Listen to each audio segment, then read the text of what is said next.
abra, por favor, no livro de Atos dos Apóstolos. Estaremos no capítulo 14, precisamente no verso 24.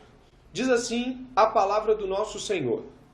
Atravessando a Psídia, Paulo e Barnabé se dirigiram a Panfilha e, tendo anunciado a palavra em Pergue, foram para Atália e dali navegaram para Antioquia, onde tinham sido recomendados a graça de Deus para a obra que agora tinham terminado. Quando chegaram a Antioquia, reuniram a igreja e relataram tudo o que Deus havia feito com eles e como tinha aberto aos gentios a porta da fé. E permaneceram muito tempo com os discípulos. Nós vamos orar, agradeço a entrada da Cláudia também. Convide as pessoas na sua casa para se aproximarem e coloque à disposição esse momento onde nós vamos estar estudando as Escrituras. Não será um sermão, né? Não tem essa prerrogativa de estilo de abordagem, será um estudo, mas ainda assim, sendo um estudo, tem o seu lugar naquilo que o Senhor vai persuadir, vai tocar no nosso coração. Ore comigo nesse momento, por favor. Senhor, Deus e Pai, glorificado seja o Teu nome, exaltado seja o Teu nome. Que neste momento, Senhor, nós estejamos com os ouvidos atentos à Tua palavra. Que nesse momento nós estejamos desejosos pelo Senhor falar conosco. Que não fiquemos, Senhor, passeando entre aplicativos em nossos celulares. Pelo contrário, que estejamos unidos em espírito, ouvindo a voz do nosso Senhor. Que as palavras nas Escrituras, vivas como são, entrem nos nossos corações e rasguem e abram os nossos corações para o Evangelho do nosso Senhor Jesus Cristo. Que cada um em sua casa, em sua residência ou na condução, não sei qual é a condição dessa pessoa, possa estar atenta, porque Jesus Cristo vai falar com ela. Então, Senhor, nesse momento, que a Tua palavra penetre fundo em nossos corações. Em nome de Jesus Cristo. Amém. Continuando, uma boa noite. Priscila, Igor e os demais que forem entrar a partir de então. Nós estamos no livro de Atos dos Apóstolos, dando continuidade aos estudos que já são comumente conhecidos dos irmãos desde o início do ano, no mês de janeiro.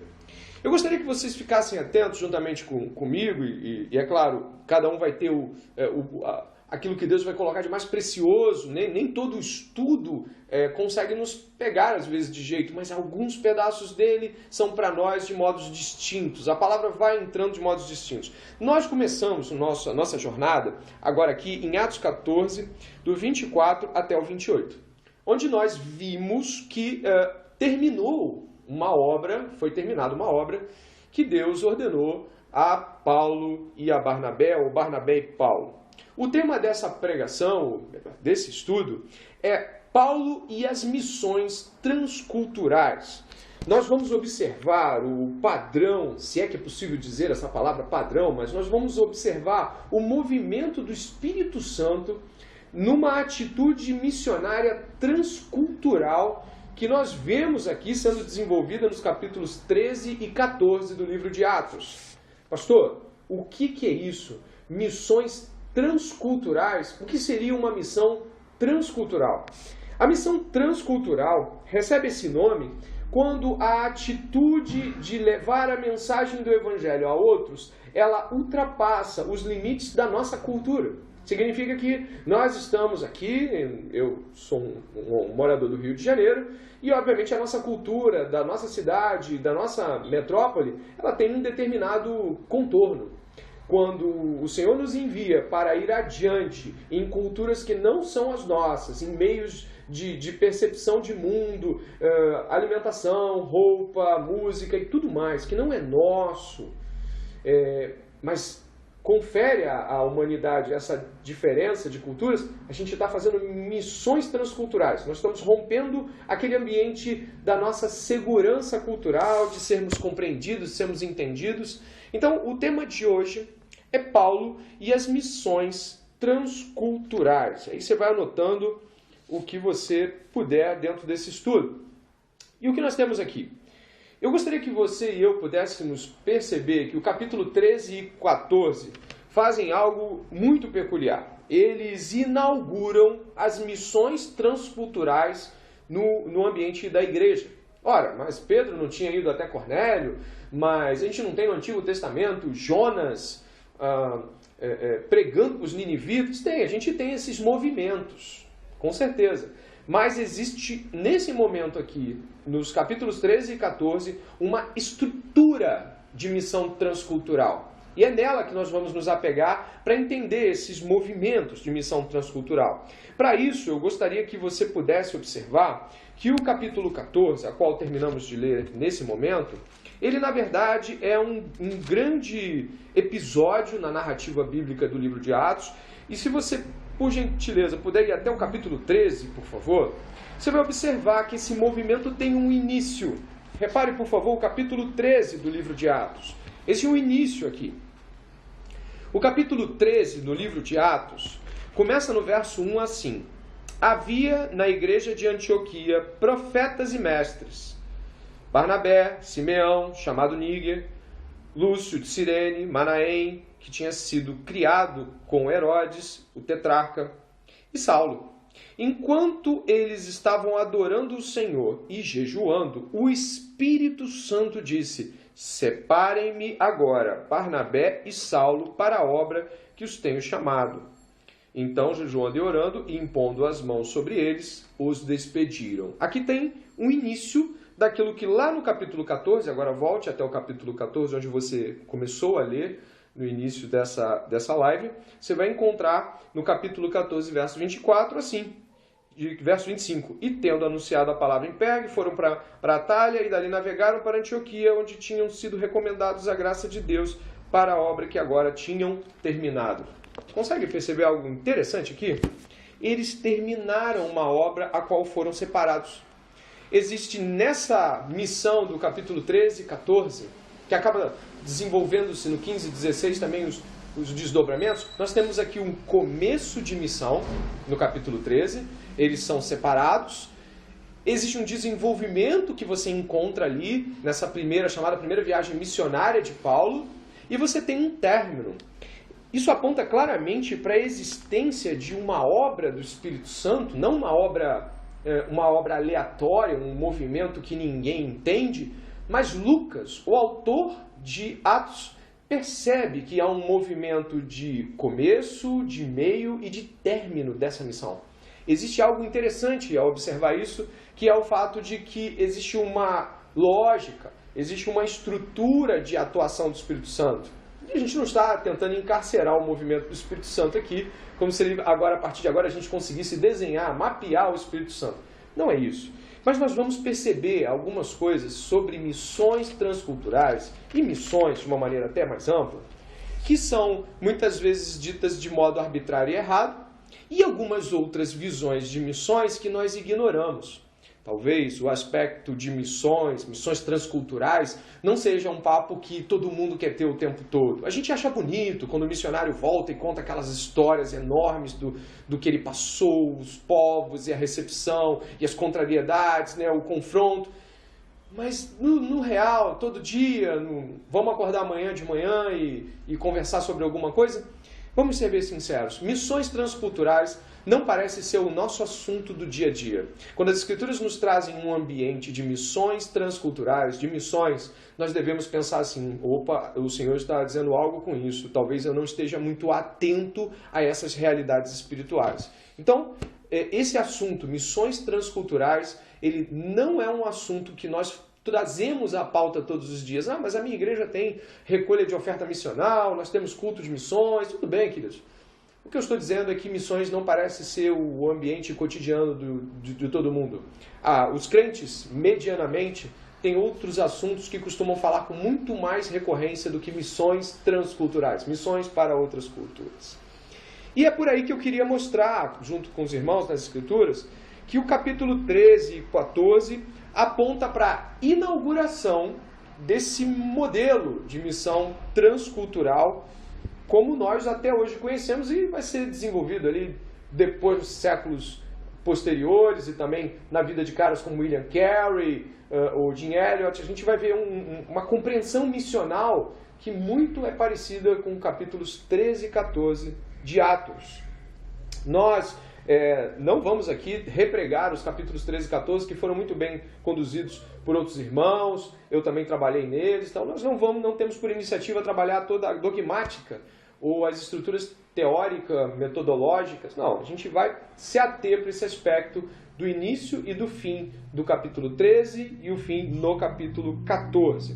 E o que eu gostaria aqui de compartilhar com os irmãos é como o Espírito Santo desenvolveu missões e a exposição do Evangelho nesse momento, nesse espaço e na inauguração desse que eu considero ser um momento estrutural para missões. Embora nós tenhamos convencionalmente chamado de apelo missional, id missional, aquela abordagem de Atos, capítulo 1, verso 8, onde Jesus Cristo vai falar de Judeia, vai falar de Samaria e confins da terra, a gente ouve ali a proclamação, a gente entende que aquilo é um vamos. Existe aqui algo peculiar que vai nos chamar a atenção.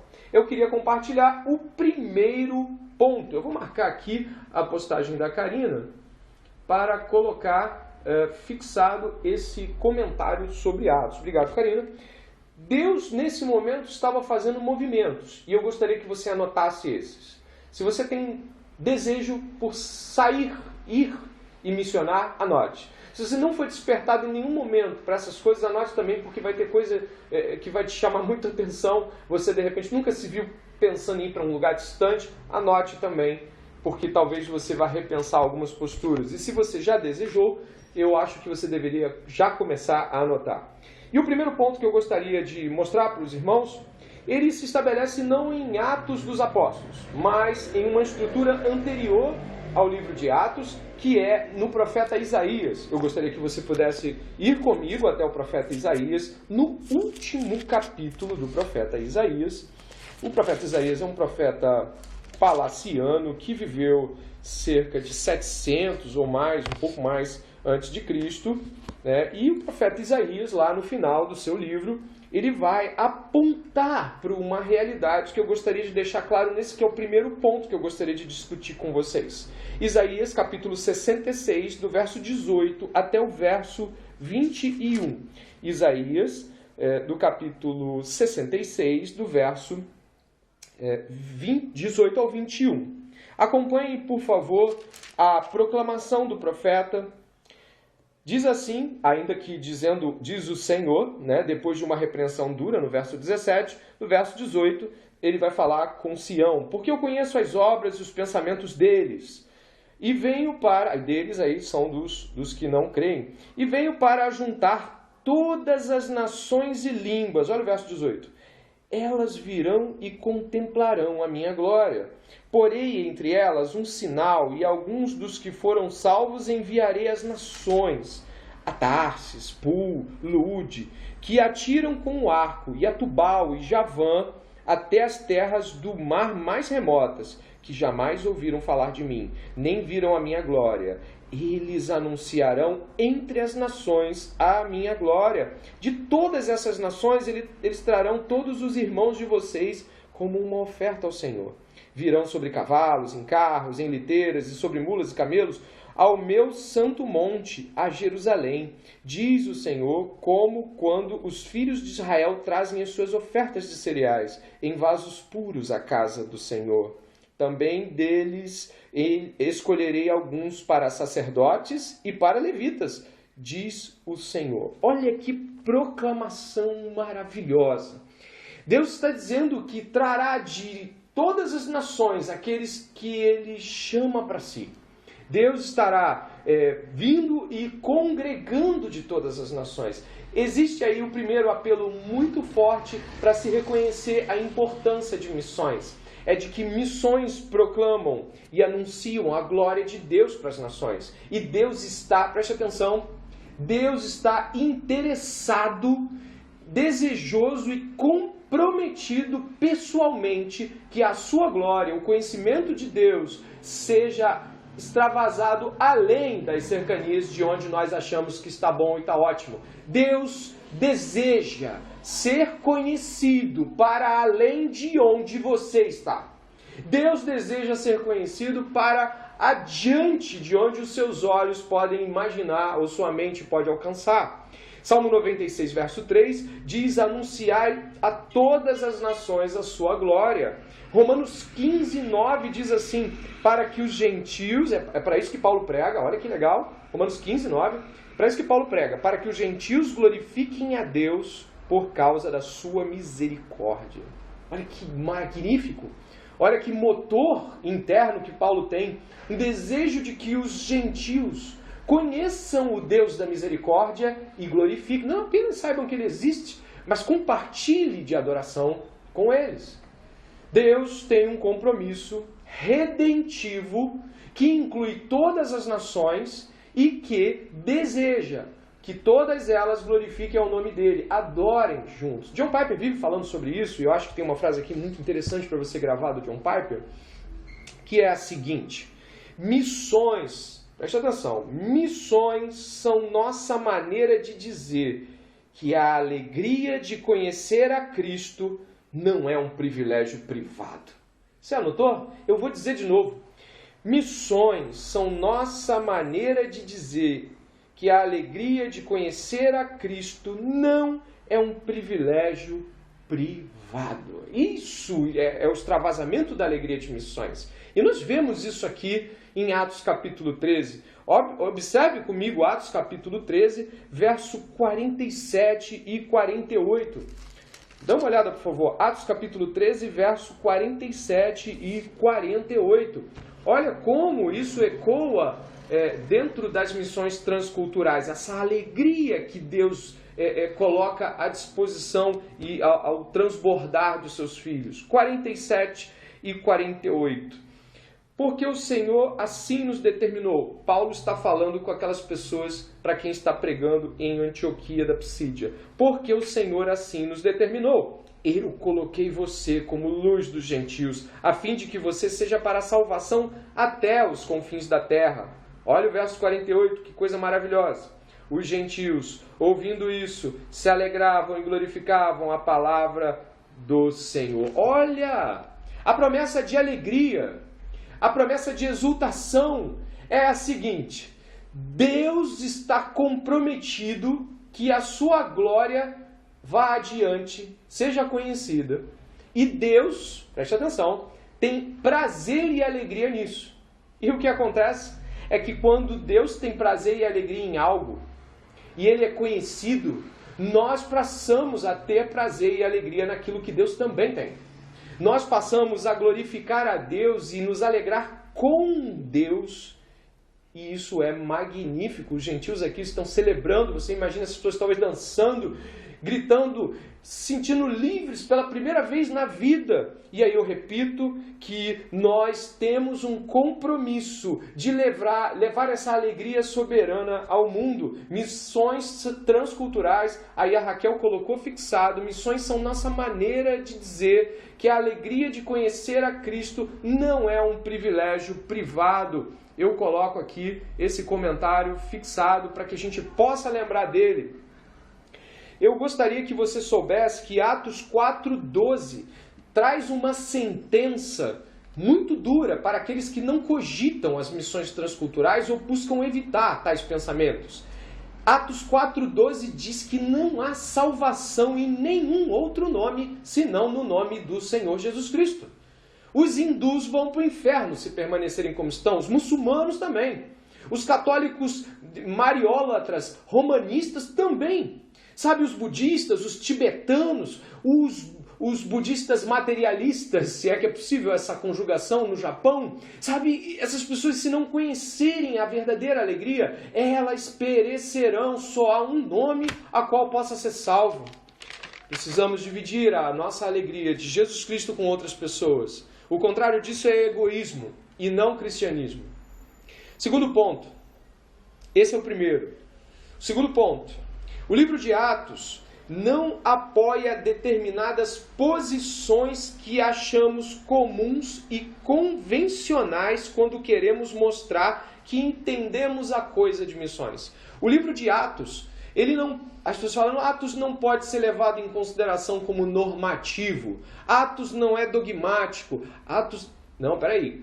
Embora Atos não estabeleça normas para todas as coisas, ele estabelece nortes para essas coisas. Então nós temos aqui nortes missionários muito claros. E alguns nortes missionários fazem desabar o nosso modo de pensar missões. E o primeiro que eu gostaria de ressaltar nesse segundo ponto com você é de que o capítulo 11, dê uma olhada por favor em Atos, o capítulo 11 de Atos dos Apóstolos nos traz um significado especial para o que nós estamos estudando. O capítulo 11, deixa eu ir com você até lá, no verso 19, dê uma olhada, capítulo 11, verso 19, achou aí? Vamos lá.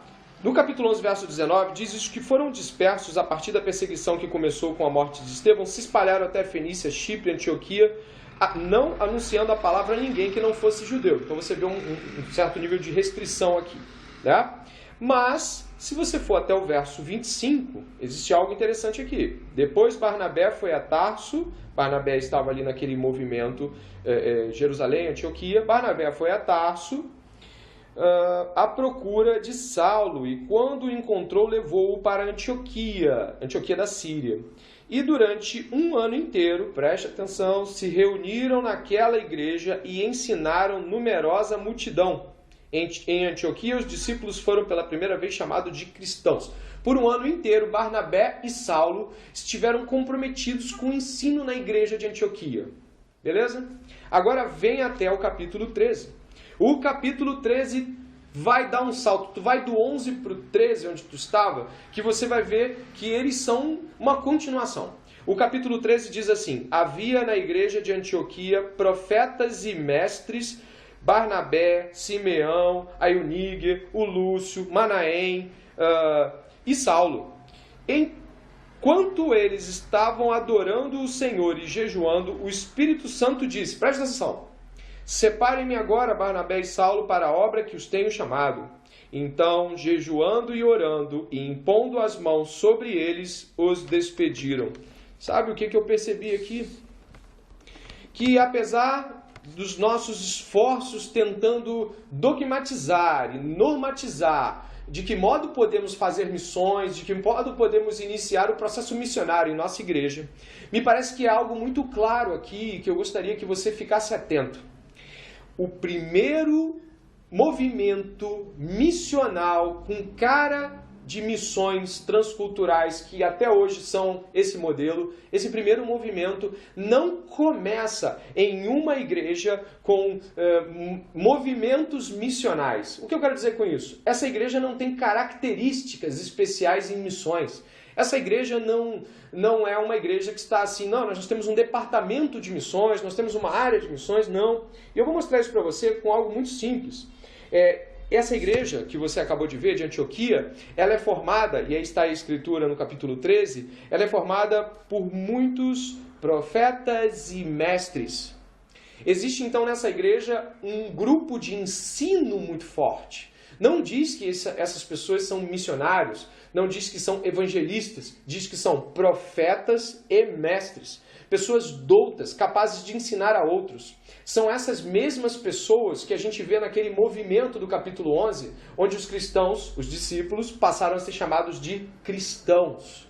Qual é a fala? E o que eu gostaria de trazer aqui?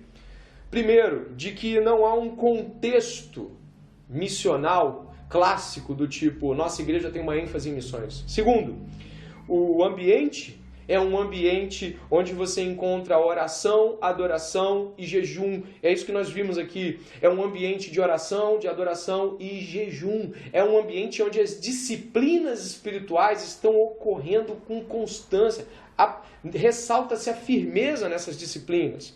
Também é importante ressaltar que Barnabé e Saulo, embora tenham feito uma coleta financeira para ajudar os irmãos de Jerusalém, Barnabé e Saulo não são classificados como evangelistas ou missionários, ou coisas desse tipo.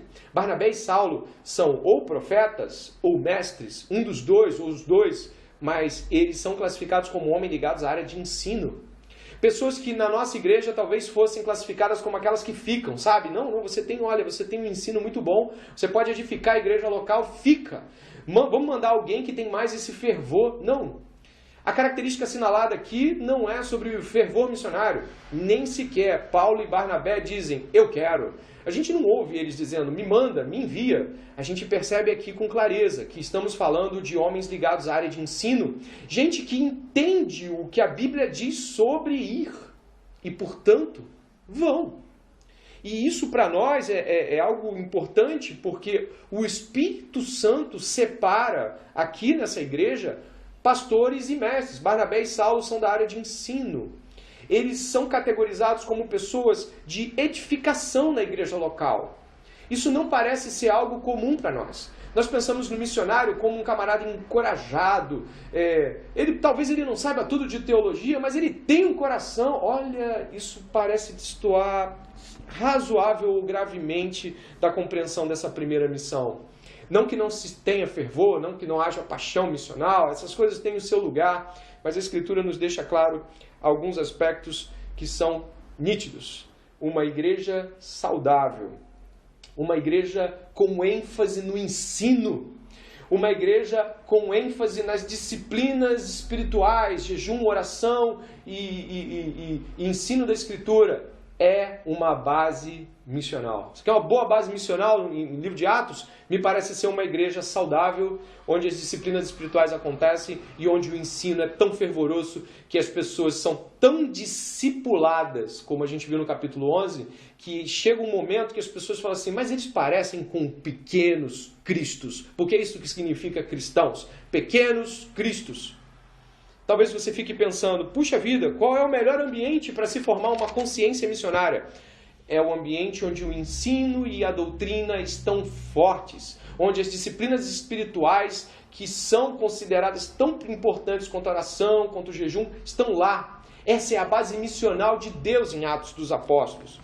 E caminhando já para os 10 minutos, 15 minutos finais, você que está ouvindo aí esse ensino, deve estar pensando, puxa vida, algumas coisas já caíram aqui do meu modo de pensar. Bom, a minha iniciativa não é que você deixe de pensar ou passe a pensar de outro jeito. Não. A palavra de Deus vai dar os contornos que achar necessário à sua mente e tirar os errados e certos. Enfim, vai colocar o que Deus achar que deve. Mas nesse terceiro ponto, eu gostaria de pensar com você de que o ambiente missional transcultural, ele é um ambiente que foca e observa as estruturas culturais ou de tradição de um modo como elas podem e devem ser percebidas por nós. E o que eu quero dizer com isso?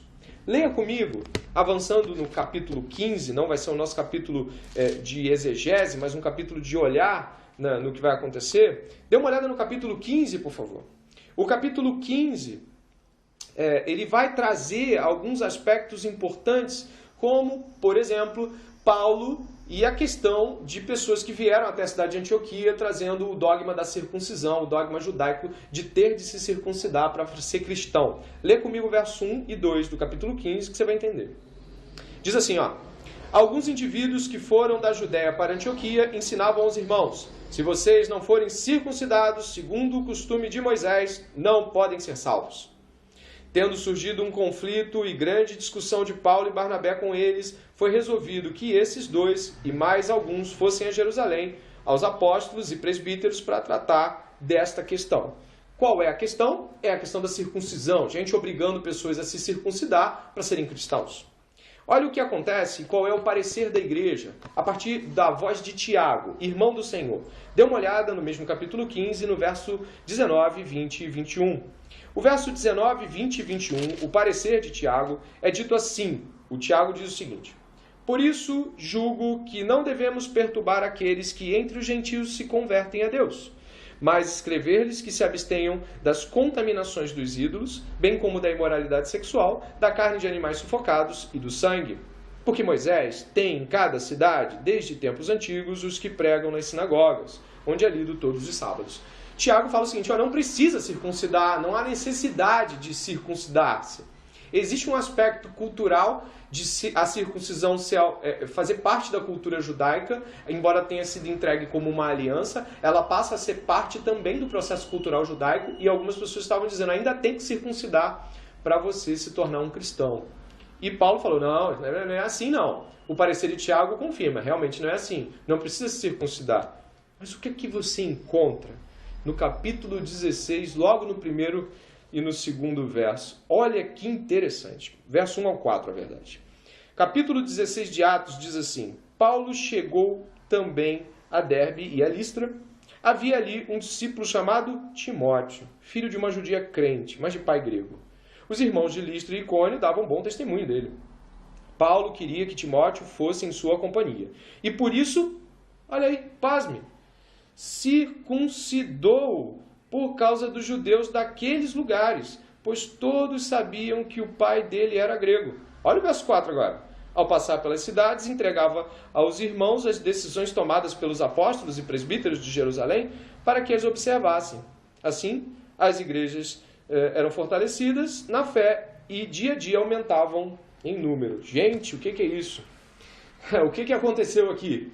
Paulo desce brabo junto com Barnabé, né? A gente encontra isso em Gálatas também, um quebra-pau muito grande. E Paulo vai dizer, que negócio é esse que tem que circuncidar para ser cristão? Não tem que circuncidar. Aí Tiago realmente não tem que circuncidar, Pedro e todo mundo acha muito bom, não tem que circuncidar, se abstém do que tem que se abster e está tudo resolvido. Quando Paulo vai fazer a sua revisitação nas cidades onde havia pregado na primeira viagem missionária, ele encontra um jovem que parece ser um jovem de caráter, porque a palavra aqui, dar bom testemunho, indica que ele tem um caráter cristão aprovado. É esse o bom testemunho que o Novo Testamento dá, não é fazeres, não é coisas que você possa fazer, mas é o seu caráter, ele dá um bom testemunho. Então, ele leva Timóteo, mas antes de levar Timóteo para as missões, ele circuncida Timóteo. E o que a gente tem aqui? Paulo não está em um confronto contra as culturas. A missão transcultural ela nos dá essa chance de perceber que não se trata de confrontar-se com as culturas. Não é pegar e falar assim, agora a cultura de Jesus vai mudar você. Não. O evangelho é supracultural, transcultural, é além desse aspecto. O evangelho não veio aqui para derrubar todas as culturas dos homens, para colocar legalisticamente todo mundo em seus esquemas, mas agora esse aqui é bom, esse aqui é mau, esse aqui é bom. Não. O que Paulo nos mostra aqui é algo que nós devemos perceber, de que quando vamos para as missões, nós devemos nos desapropriar de qualquer coisa que possa servir de obstáculo à pregação do Evangelho. A pregação do Evangelho, a exposição do Evangelho é mais importante do que qualquer afirmação cultural. Inclusive, você pode ler Paulo aqui e falar assim, eu acho que ele está se contradizendo, eu acho que ele está, eu não sei, uma hora ele está contra, agora ele está circuncidando o missionário dele e depois no verso 4 ele está entregando cartas que falam não precisa circuncidar. Eu vou lhe dar uma resposta do próprio Paulo em 1 Coríntios capítulo 9, por favor. Primeira carta do apóstolo à igreja de Corinto, no capítulo 9, para que nós possamos entender de que modo as missões transculturais mexem com a estrutura do nosso próprio pensamento em termos do que é valioso ou que não é para nós. 1 Coríntios capítulo 9, no verso 19, após um longo discurso, Paulo vai estruturar o seu pensamento da seguinte forma. Paulo vai dizer assim no verso 19. Preste atenção.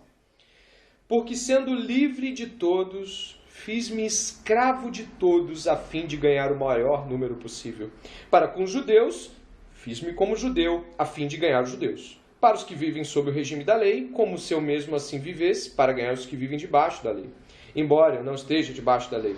Aos sem lei, como se eu mesmo fosse, não estando sem lei para com Deus, mas debaixo da lei de Cristo, para ganhar os que vivem fora do regime da lei. Fiz-me fraco para com os fracos, a fim de ganhar os fracos. Fiz-me tudo para com todos, a fim de, por todos os modos, salvar alguns. Verso 23 nos dá esse grito, né? Tudo faço por causa do Evangelho, para ser também participante dele.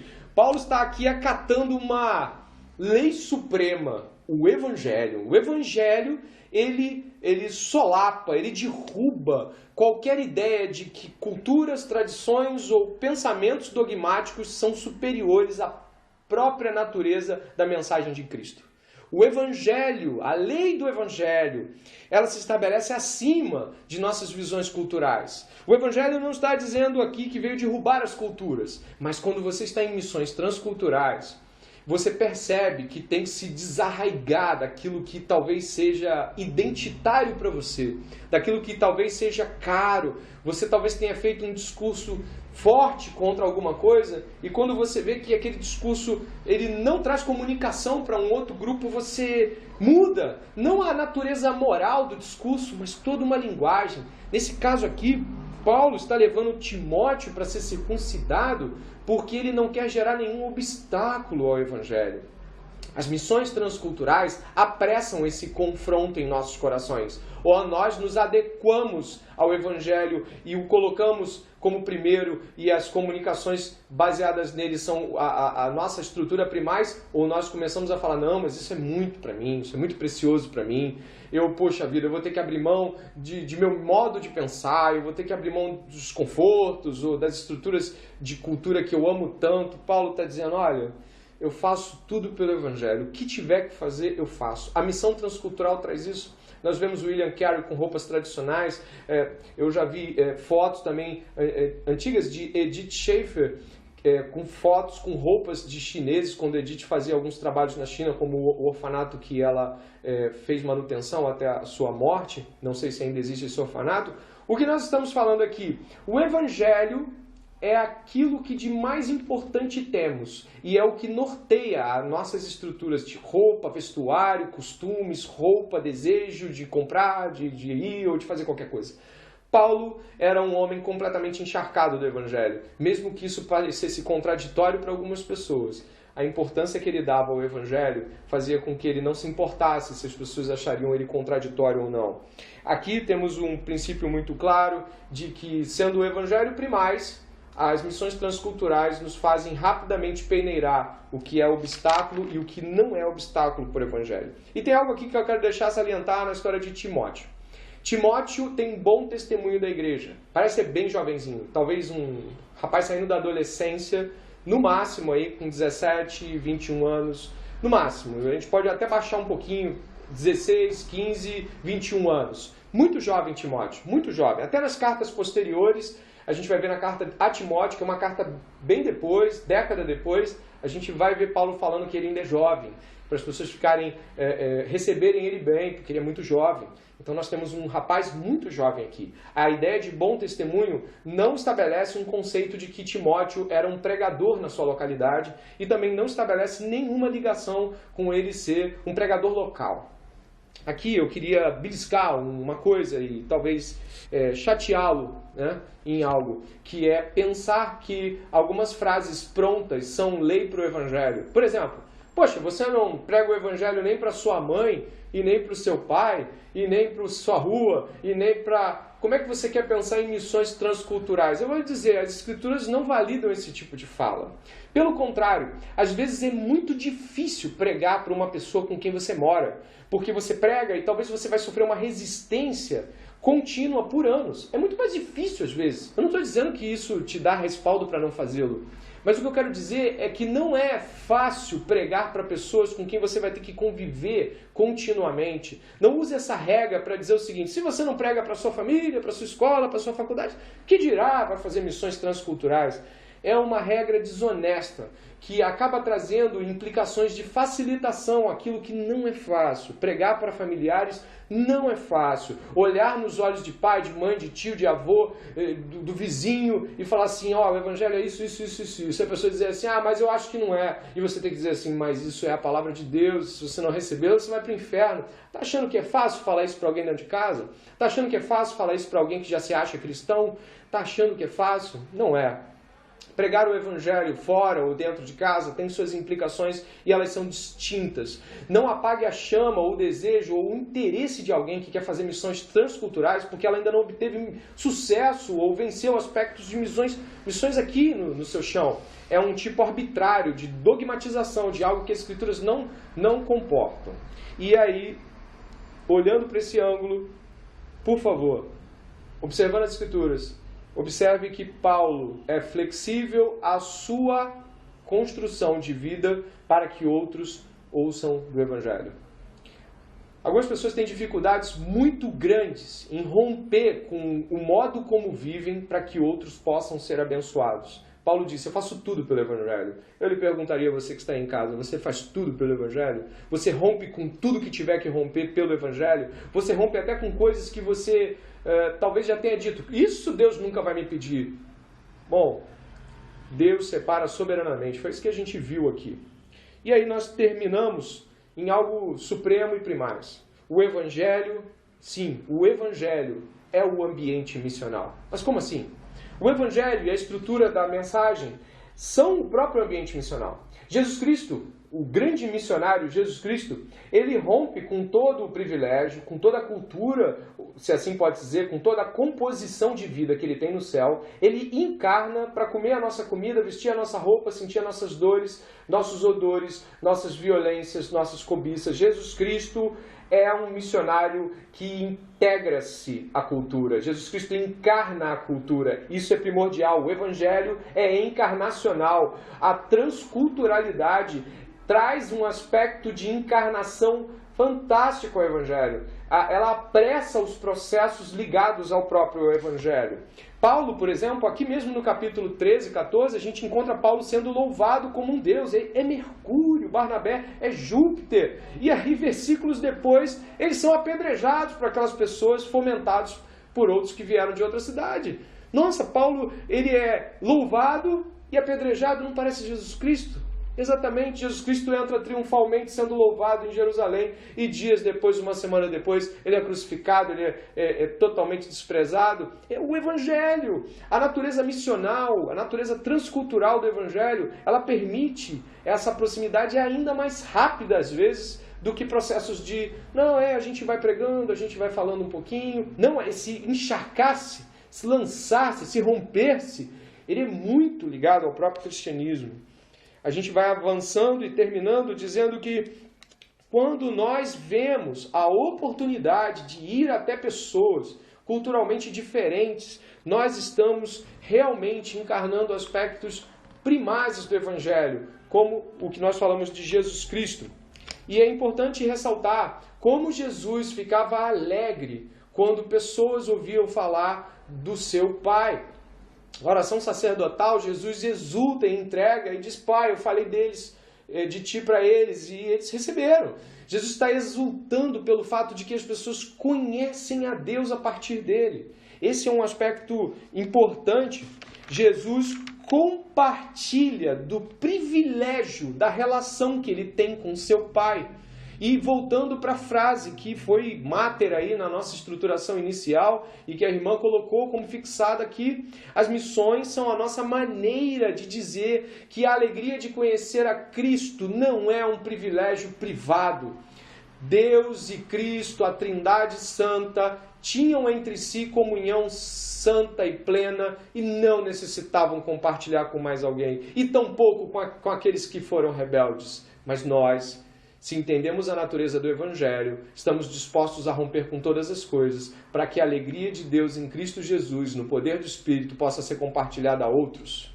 E é sobre isso que nós falamos hoje, sobre as missões transculturais, que eu espero muitíssimo que eu, você e todos que estão ouvindo possam participar e se alegrar como Cristo se alegrou. Gostaria que você orasse comigo e logo após a oração pudesse pensar profundamente sobre as coisas que nós aprendemos. Gostaria que você pudesse entender que se Deus falou com você, e eu creio que tenha falado, você não deve cruzar os braços, mas você deve clamar ao Senhor, orar ao Senhor, adorar ao Senhor e estar preparado, se assim podemos dizer, para esse chamamento.